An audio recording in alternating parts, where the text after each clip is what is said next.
Welcome back. You're watching The Weekend Prime here on Kivumbi 2017. Many thanks for staying with us. Now, the National Super Alliance is now pointing a finger of blame once again at the national security agencies for last night's raid at the NASA offices in Westlands, Nairobi. NASA's renowned senior counsel James Orengo termed last night's raid as an attack bearing the hallmarks of a military operation. He made the statements hours before he openly named 5 police officers who the coalition alleges were behind the midnight scheme. And as KTN's Timothy Otieno now reports, it appears 4 foreigners are apparently the greatest victims of the overnight operations against NASA. The Saturday night raid at a house-turned-makeshift tallying center in Westlands still carries an air of mystery around it nearly 24 hours after the incident took place. The incident, which took place a few minutes past 7 p.m. Friday evening, has raised eyebrows since no footage of the said attack was caught on tape, despite the premises having CCTV cameras. Despite the fact that the alleged incident took place several hours ago, what should naturally be a crime scene at this moment remains anything but. This premise is yet to be cordoned off, even as the mystery surrounding what took place here last evening grows ever more interesting. The National Super Alliance believes they know who exactly was behind the attack. And I dare say that this operation may have included the military elements. You know, we were talking about the military being involved in the elections.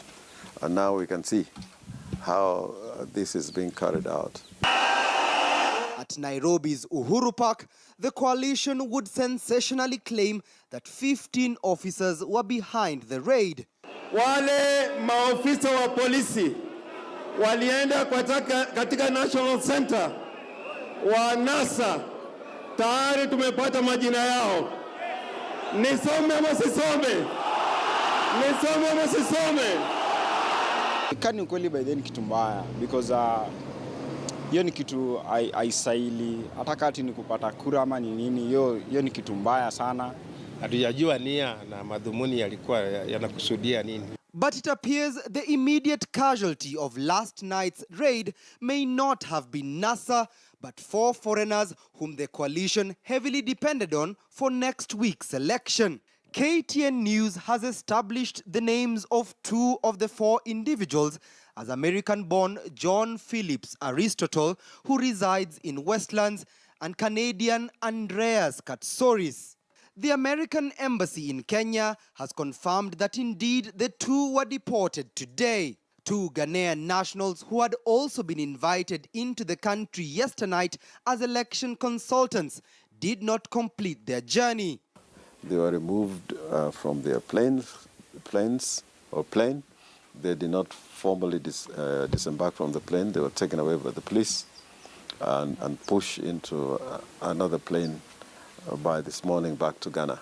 Questions have, however, emerged on the authenticity of the raid at the NASA offices, with some claiming it may have been stage managed for political mileage. Tunaona ni ile porojo ya kuweza kuharibu uchaguzi huu.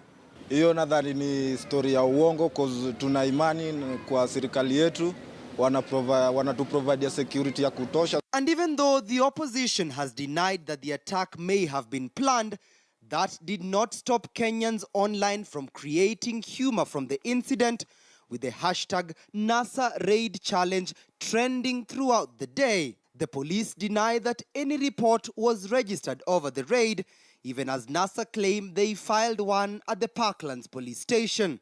Meanwhile, no suspects have either been questioned or arrested over the incident so far.